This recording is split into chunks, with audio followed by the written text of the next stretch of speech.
The input mask contains a calendar in the upper left corner. The calendar consists of month and date combo boxes and 7 rows of 8 cells each. The cells in the first row contain the names of the days of the week, and the first column contains the calendar week numbers. Saturday cells have a green background. Sunday cells have a blue background, and the selected day has a yellow background.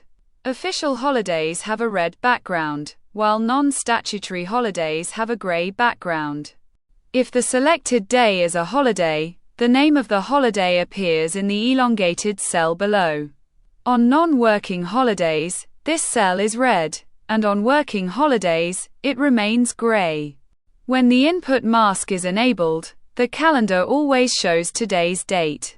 The yellow, current date, button switches the calendar to today's date.